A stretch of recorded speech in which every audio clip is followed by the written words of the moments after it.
하나님 말씀은 신약성경 마태복음 12장 32절부터 37절까지의 말씀, 구약성경 욥기 32장 10절부터 32절, 구약성경 793면에 있습니다.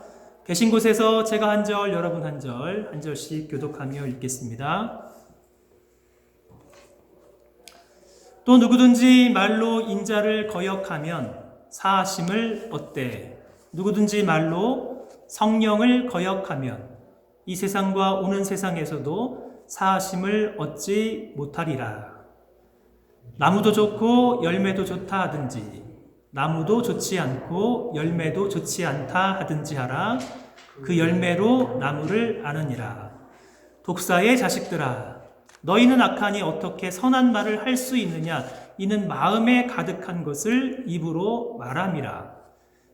선한 사람은 그 쌓은 선에서 선한 것을 내고, 악한 사람은 그 쌓은 악에서 악한 것을 내느니라.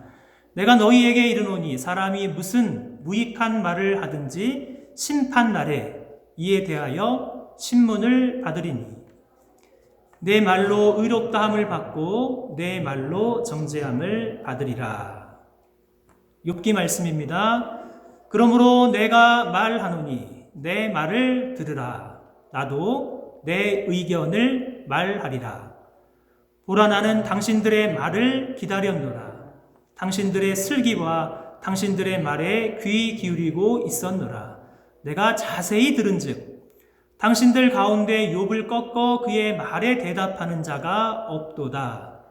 당신들이 말하기를 우리가 진상을 파악했으나 그를 추궁할 자는 하나님이시오 사람이 아니라 하지 말지니라. 그가 내게 자기 이론을 제기하지 아니하였으니 나도 당신들의 이론으로 그에게 대답하지 아니하리라. 그들이 놀라서 다시 대답하지 못하니 할 말이 없음이었더라. 16절입니다. 당신들이 말없이 가만히 서서 다시 대답하지 아니한즉 내가 어찌 더 기다리랴. 나는 내 본분대로 대답하고 나도 내 의견을 보이리라. 내 속에는 말이 가득하니 내 영이 나를 압박함이니라. 보라, 내 배는 봉한 포도주 통 같고 터지게 된 새 가죽 부대 같구나. 내가 말을 하여야 시원할 것이라. 내 입을 열어 대답하리라. 나는 결코 사람의 낯을 보지 아니하며 사람에게 영광을 돌리지 아니하리니 이는 아첨할 줄을 알지 못함이라. 만일 그리하면 나를 지으신 이가 속히 나를 데려가시리로다. 아멘. 사랑하는 여러분, 여러분은 최근에 여러분이 하신 말 가운데 후회하는 말을 하신 적이 있으신지요? 몇 주 전에 집에서 아침 식사를 하는데 갑자기 저도 모르게 이런 말이 제 입에서 튀어나왔습니다. 언제 제대로 아침 챙겨준 적이 있어? 네. 그 말을 하고 있는 저도 놀랐고 그 말을 옆에서 듣고 있던 제 아내는 더 놀랐습니다. 그 말을 하고 바로 후회를 했지만 미안하다는 말을 차마 하지 못했습니다. 그날 하루 종일 그 말이 제 마음에 남았습니다. 왜 그런 말을 했을까? 저녁에 집에 가서 아내에게 정중하게 정말 미안하다고 용서를 구했습니다. 손이 발이 되도록 빌었습니다. 때로는 의도하지 않았는데도 우리 입에서 이상한 말이 자기도 모르게 튀어나옵니다. 말로 천냥빚을 갚을 수도 있지만 말로 천냥빚을 지는 경우도 있습니다. 어제 주일을 준비하면서 유명한 가정사역자 게리 체프만 목사님의 5가지 사랑의 언어 테스트를 부탁드렸습니다. 해보셨는지요? 여러분은 주로 어떠한 사랑의 언어를 사용하시는지요? 5가지 사랑의 언어가 있습니다. 어떤 분에게는 진정한 대화와 취미 활동을 함께하는 시간이 가장 중요한 분이 계십니다. 선물을 받을 때 사랑받고 있음을 가장 많이 느끼시는 선물이 있습니다. 원하는 것을 몸으로 섬겨주는 봉사가 있습니다. 만져주거나 안아주는 스킨십이 있습니다. 그리고 상대에 대한 칭찬과 격려가 담긴 인정하는 말이 있습니다. 제가 저를 테스트를 해보니 저는 인정하는 말이 가장 높이 나왔고 선물은 제로였습니다. 저에게 선물은 별로 중요한 것 같지 않습니다. 인정하는 말이 참 중요한 것 같습니다. 그러고 보니 제 인생에 자존감이 그리 높지 않았던 저의 삶을 바꾸었던 것은 부족한 저를 가장 인정해 주셨던 고2 담임선생님의 따뜻한 격려의 말씀이 저의 삶을 바꾸었습니다. 게리 체프만 목사님께서 한국을 방문하면서 강의한 내용을 들은 적이 있습니다. 어느 부부가 상담을 받으러 왔습니다. 30년 결혼 생활을 한 부부인데 아내가 말합니다. 저는 제 남편으로부터 아무런 사랑을 느낄 수가 없습니다. 그 말을 들은 남편은 옆에서 억울해합니다. 저는 제 아내가 도무지 이해가 되지 않습니다. 저는 아내를 사랑하기 위해서 제가 얼마나 많은 노력을 했는지요. 저녁 준비를 제가 다 했습니다. 저녁 식사 후에 설거지도 제가 다 했습니다. 청소도 제가 다 했습니다. 그러니 저는 얼마나 아내를 사랑하는 것입니까? 옆에 있던 아내가 말합니다. 정말 제 남편은 성실하게 일만 합니다. 우리는 30년간 제대로 대화를 나눈 적이 거의 없습니다. 남편은 남편의 사랑의 언어인 봉사로 사랑을 말하는데 아내의 사랑의 언어는 인정해주는 말입니다. 남편은 인정해주는 말은 없이 그냥 남편 자신의 사랑의 언어인 봉사로 사랑을 합니다. 아내는 남편의 사랑의 언어가 봉사인데 남편을 위한 봉사는 없고 그저 말로만 사랑을 표현합니다. 분명히 서로 사랑하는데 남편과 아내의 사랑의 주파수가 서로 맞지 않는 것입니다. 남편이 아내의 사랑의 언어를 배운다면 관계가 지금보다 조금 더 좋아지지 않겠습니까? 아내가 남편의 사랑의 언어를 배워서 실천한다면 관계가 지금보다 더 좋아질 수 있는 것입니다. 그러니 우리는 서로의 사랑의 언어를 배워서 실천한다면 우리 주변에 있는 사람과의 관계가 지금보다 훨씬 더 좋아질 수 있습니다. 그러니 사랑의 언어를 배워야 합니다. 특별히 인정하는 말을 할 줄 아는 말을 하는 방법을 배우셔야 하는 것입니다. 한 집안에 있는 강아지와 고양이를 보면 서로 관계가 좋지 못하다라고 합니다. 그 이유는 의사소통 방법에 큰 차이가 있다라고 합니다. 개는 기분이 좋으면 꼬리를 막 흔드는데 고양이는 꼬리를 흔들면 위협과 공격의 신호로 받아들입니다. 반면에 고양이는 기분이 좋으면 그르렁거리는데 강아지는 그것을 나와 싸우는 것으로 받아들이고 있습니다. 의사소통에 문제가 있으면 서로를 잘 이해하지 못하는 것입니다.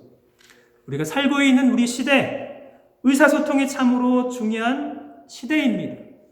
우리는 자라면서 말은 배우지만 어떻게 대화를 해야 하는지, 어떻게 들어야 하는지를 잘 배우지 못하고 자라납니다. 그러니 말은 하는데 말로 서로에게 심각한 상처를 주고 있습니다. 상처를 주면서도 우리가 얼마나 말로 상처를 주는지 정말로 잘 인식하지 못합니다. 특별히 가장 사랑하는 가족 관계에서, 가장 가까운 남편과 아내의 관계에서 우리는 서로 말로 큰 상처를 주고 받습니다. 부부 관계에서, 부모와 자녀 관계에서, 한 몸인 교회 공동체에서 말로 심각한 상처를 안 주고 말로 심각한 상처를 안 받은 사람이 누가 있겠습니까? 제가 말과 우리의 인간관계에 관련하여 가장 인상 깊게 배운 책이 마샬 로젠버그가 쓴 비폭력 대화라는 책입니다. 지금도 여러분에게 이 세 권의 책은 꼭 소개시켜 드리고 싶습니다. 게리 체프만 목사님이 쓰신 5가지 사랑의 언어, 그리고 비폭력 대화. 그리고 에머슨 에거리지가 쓴 그 여자가 간절히 바라는 사랑, 그 남자가 진심으로 원하는 존경. 책 제목도 참 좋습니다. 여자는 무엇을 바라냐면 간절히 사랑을 바라고, 남자는 무엇을 바라냐면 간절히 진심으로 원하는 존경을 바란다라고 합니다. 이 세 권의 책 추천하고 싶고, 기회가 된다면 함께 배우고 훈련하는 시간도 있으면 좋겠습니다. 비폭력 대화.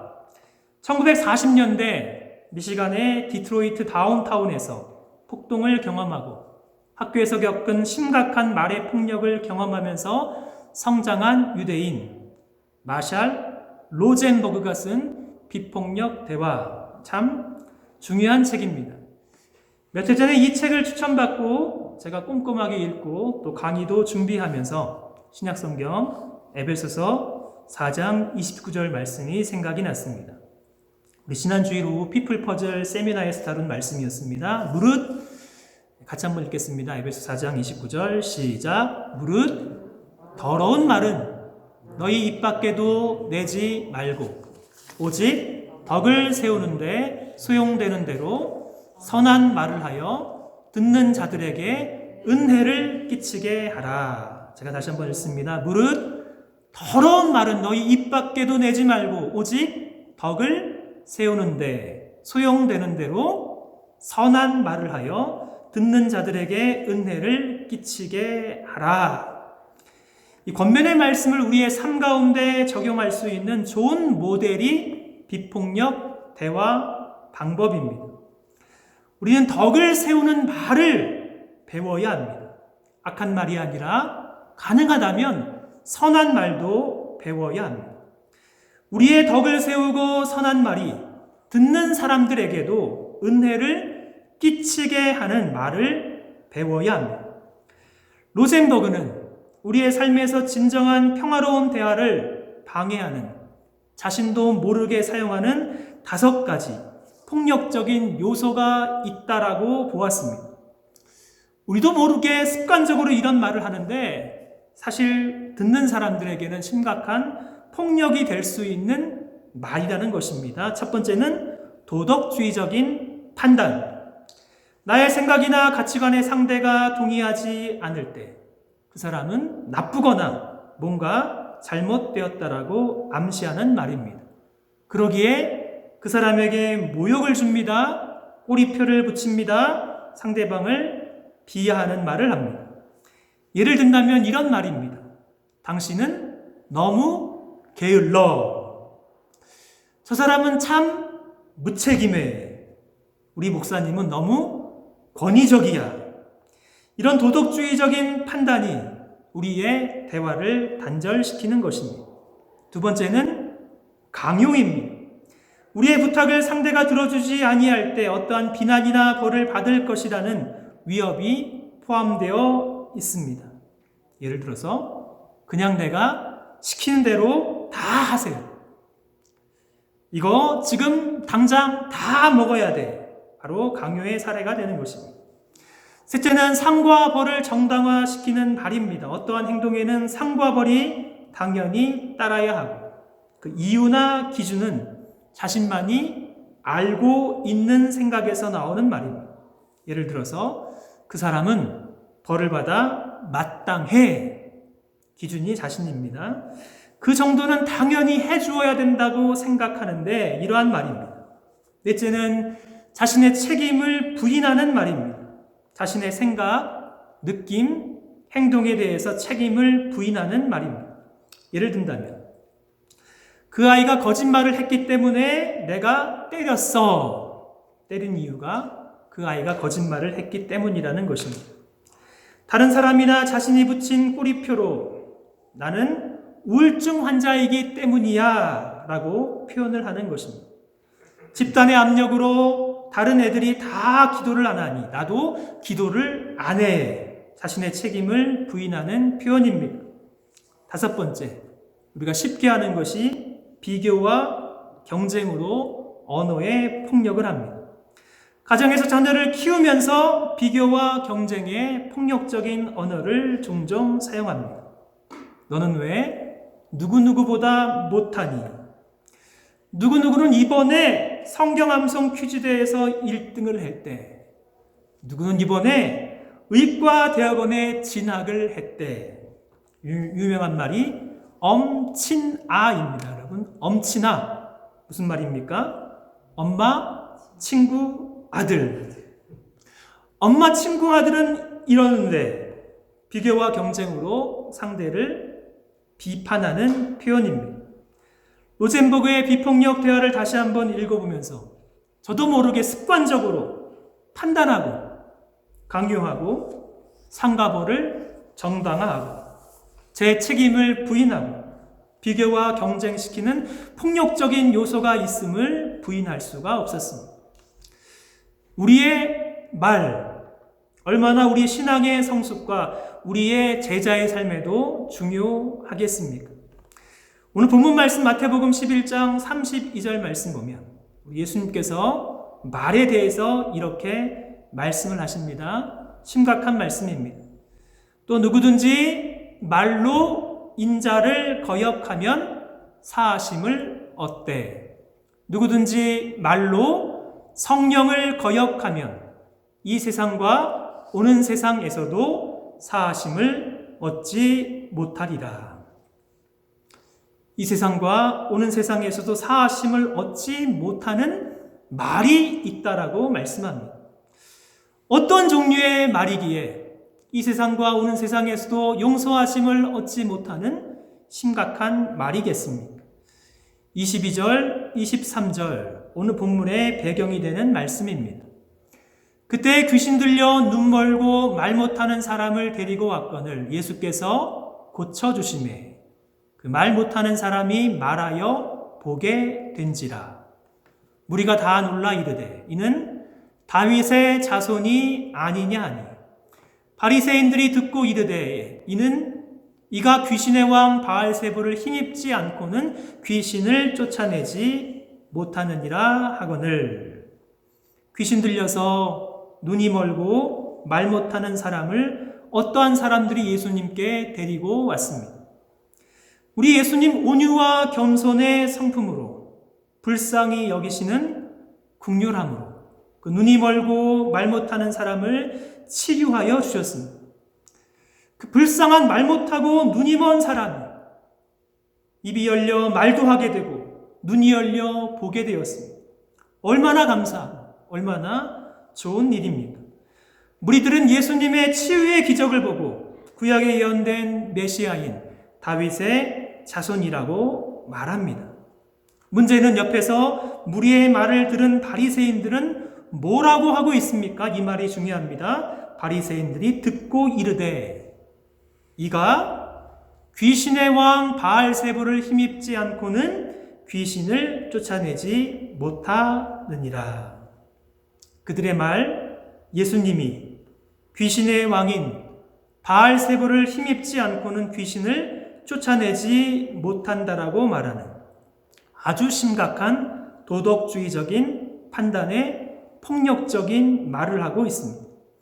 예수님의 치유 사역은 단정적으로 귀신의 왕 바알세불을 힘입은 것이라고 말하고 있습니다.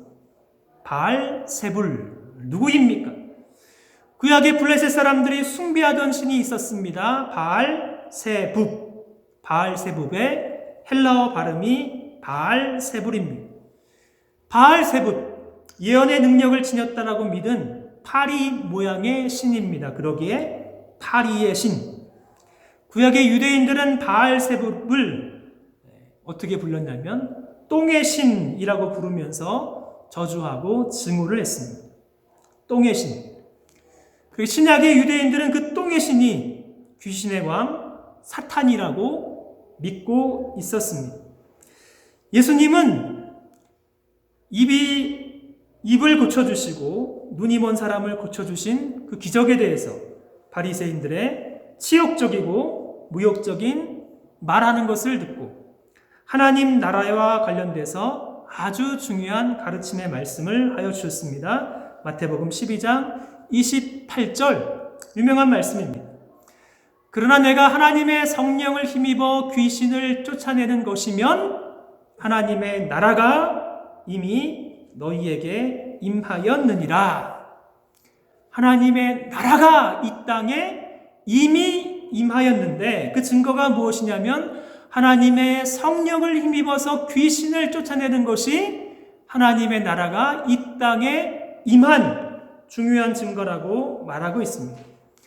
예수님은 바알세불, 똥의 신, 귀신의 왕이 아니라 하나님의 성령을 힘입은 것입니다.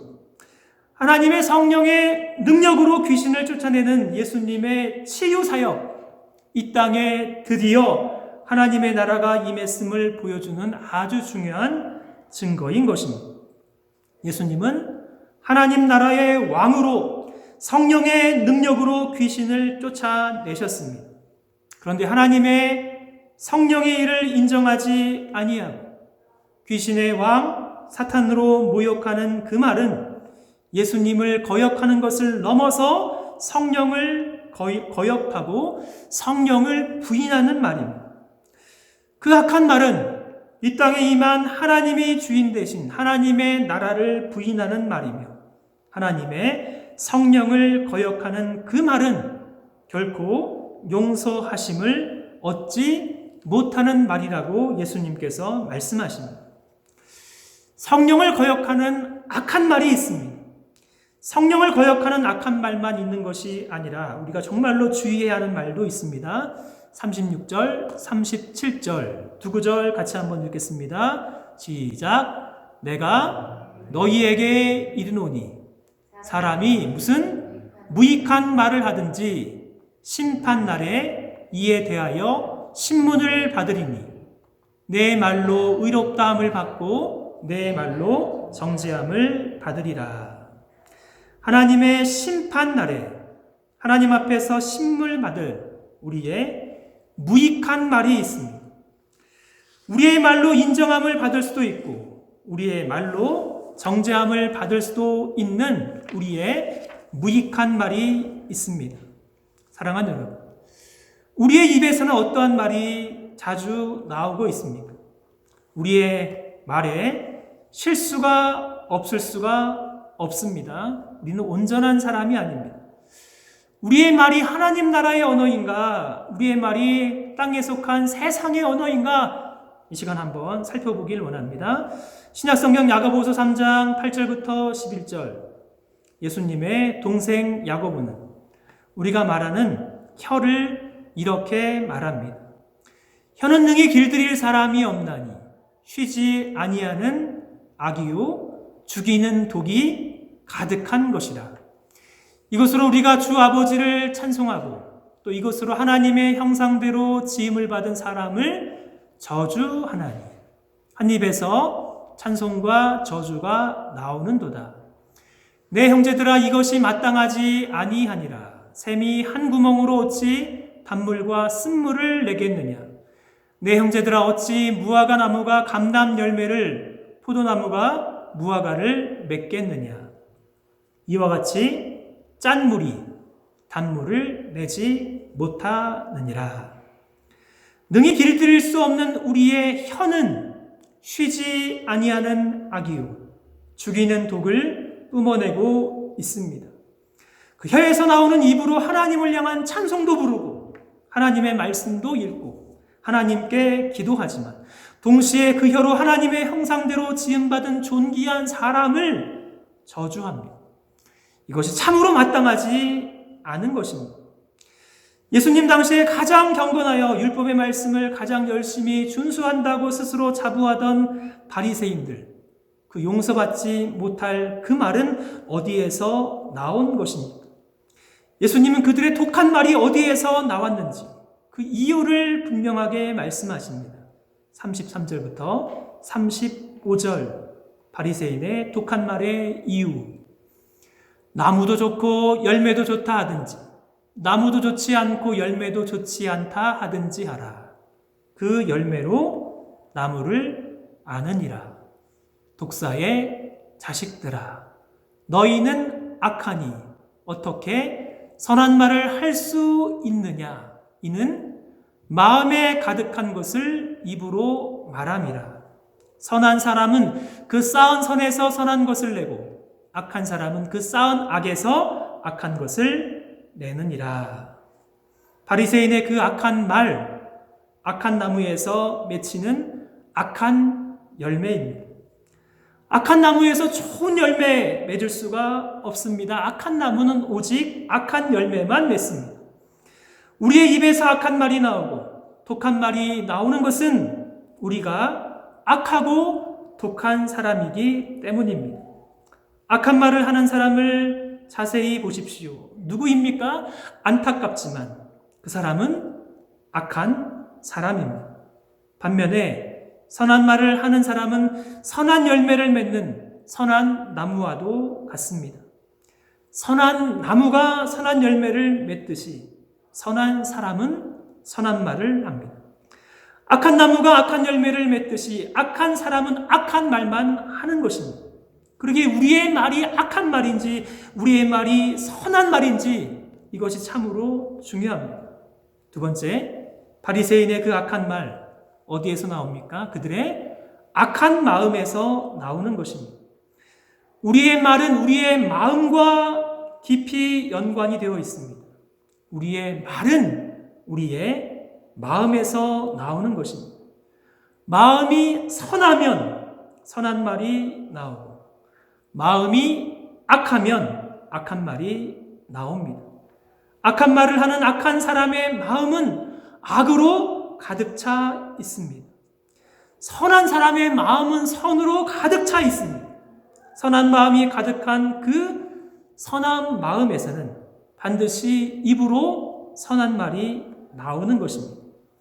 그러니 악한 말을 하고 있는 바리새인은 선한 나무가 아닌 악한 나무이며 하나님의 자녀가 아닌 입에서 악한 독이 나오는 독사의 자식이라고 말씀하고 있습니다.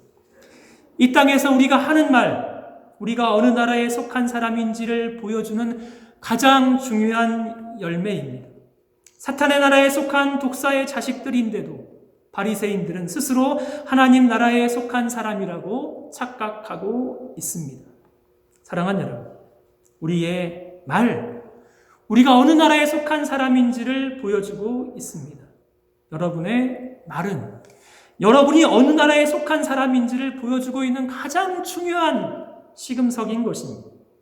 야고보서 3장 14절부터 18절, 사탄의 나라에 속한 말이 있는가 하면 하나님 나라에 속한 말이 있습니다. 이 두 말 가운데 우리의 말이 어디에 속해 있는지 한번 살펴보기를 원합니다.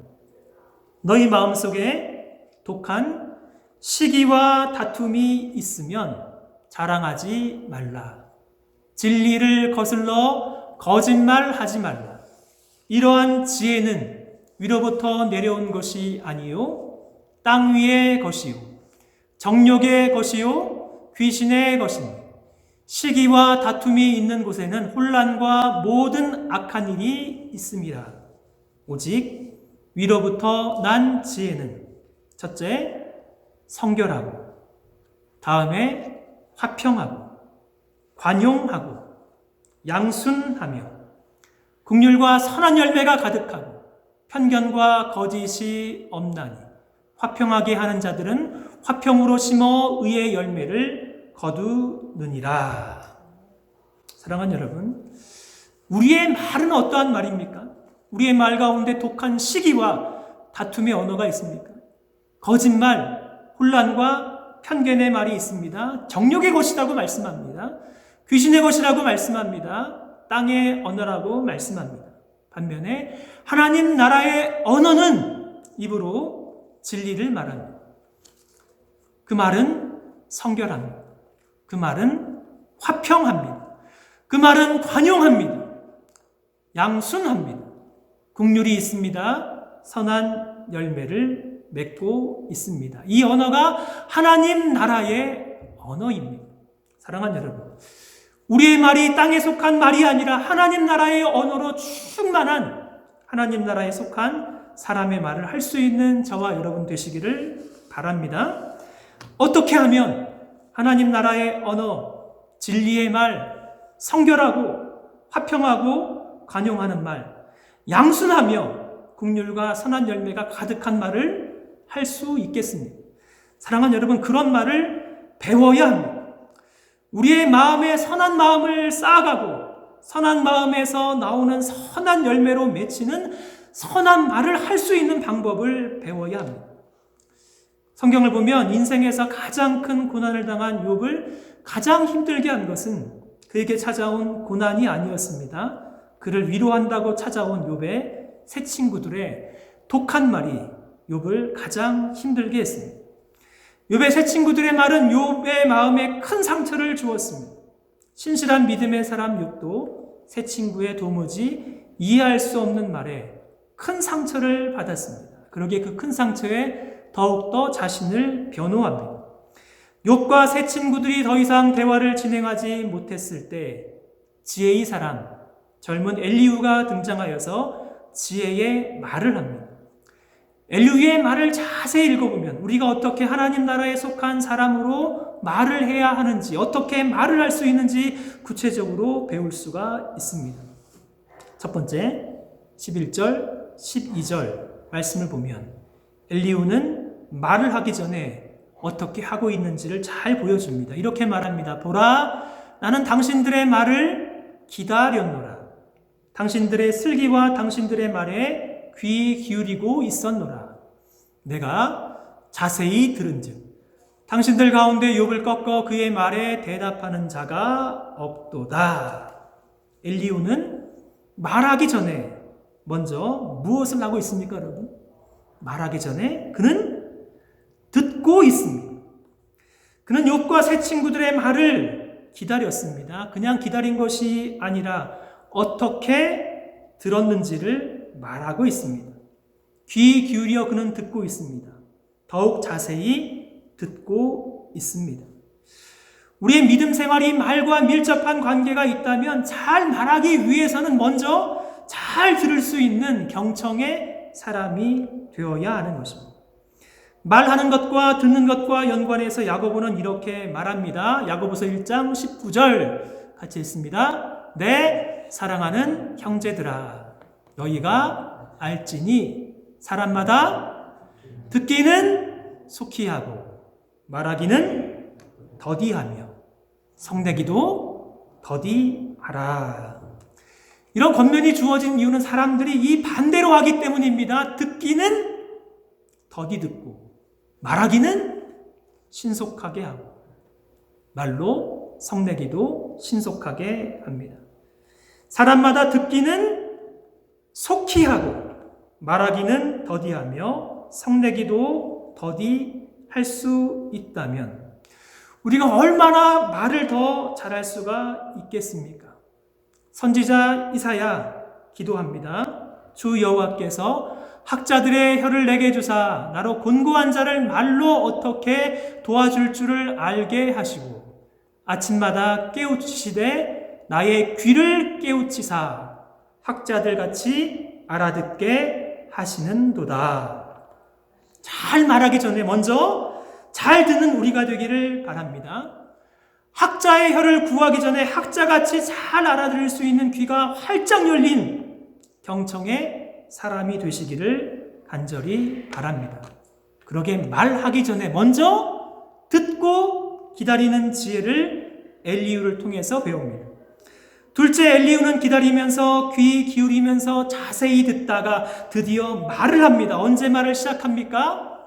욥기 32장 18절 20절 내 속에는 말이 가득하니 내 영이 나를 압박함이라. 보라, 내 배는 봉한 포도주통 같고 터지게 된 새 가죽부대 같구나. 내가 말을 하여야 시원할 것이라 내 입을 열어 대답하리라. 엘리후는 듣고 듣다가 새 친구들이 더 이상 말을 하지 못하고 있을 때 자신의 의견을 드디어 말합니다. 그의 말하는 말하고 싶은 말이 가득 차서 견딜 수 없는 지경에 오게 되었습니다. 그래서 말하고 싶은 자신의 심정을 봉한 포도주 통, 터지게 된 새 가죽부대 같다고 비유합니다. 잘 듣고 있다가 결정적인 순간이 왔을 때 마음속에 가득한 말을 한다면 얼마나 많이 말의 실수를 줄일 수가 있겠습니까? 그러기에 우리의 말, 경우에 합당한 말은 아로새긴 은쟁반의 금사과 같은, 정말 경우에 합당한 말을 할 수 있는 우리가 될 수 있기를 바랍니다. 내가 하고 싶은 대로 말을 다 한다면 그 말에는 얼마나 많은 실수와 얼마나 많은 상처를 주는 말이 있겠습니까? 사랑하는 여러분, 아로새긴 은쟁반에 금사과도 같은 경우에 합당한 말 할 수 있는 우리가 되길 바랍니다.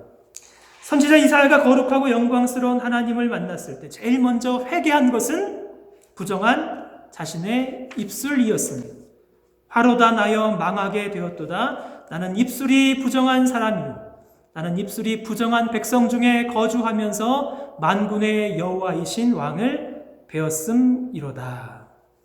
입술이 부정한 사람, 입술이 부정한 백성 누구입니까?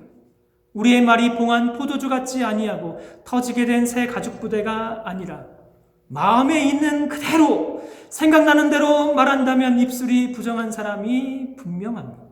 우리의 말, 그냥 생각나는 대로의 말이 아니라 하나님의 진리의 말씀으로 가득해서 말할 수 있다면, 은쟁반의 금사과처럼 경우에 합당한 말들이 우리의 입을 통해서 나올 수 있다면 얼마나 믿음의 신앙의 진보가 있겠습니까? 마지막 세 번째, 엘리후는 어떻게 말을 하고 있습니까? 21절, 22절. 나는 결코 사람의 낯을 보지 아니하며 사람에게 영광을 돌리지 아니하리니 이는 아첨할 줄을 알지 못함이라. 만일 그리하면 나를 지으신 이가 속히 나를 데려가시리로다. 엘리후는 자신의 말은 사람의 낯을 보는 편견이나 사람에게 영광을 돌리기 위해서 하는 아첨의 말이 아니라고 말합니다. 말을 하면서 엘리후는 자신을 지으신 창조주 하나님 앞에 있음을 인식하고 있습니다. 사랑하는 여러분, 우리의 말, 우리의 무익한 말, 심판 때 심판을 받는다면 우리는 이 땅에서 말을 할 때 사람만 의식하는 것이 아니라 살아계신 하나님을 의식하면서 말을 할 수 있다면, 우리의 말이 하나님 앞에서 말하고 하나님 앞에서 말할 수 있는 말의 사람이 될 수 있다면 우리의 말은 얼마나 하나님을 기쁘시게 하며 사람도 기쁘시게 할 수 있겠습니까? 그러므로 사랑하는 여러분, 이번 한 주간에는 우리의 말, 하나님을 기쁘시게 하는 참 말의 사람이 되시기를 간절히 바랍니다. 그러기 위해서 먼저 말하기 전에 듣고 기다리시는 경청의 사람이 되십시오. 듣고 기다리다가 경우에 합당한 말을 할 순간을 포착해서 말을 할 때 우리를 지으신 하나님을 인식하며 말할 수 있는 말의 훈련의 사람이 되시기를 주님의 이름으로 축복합니다.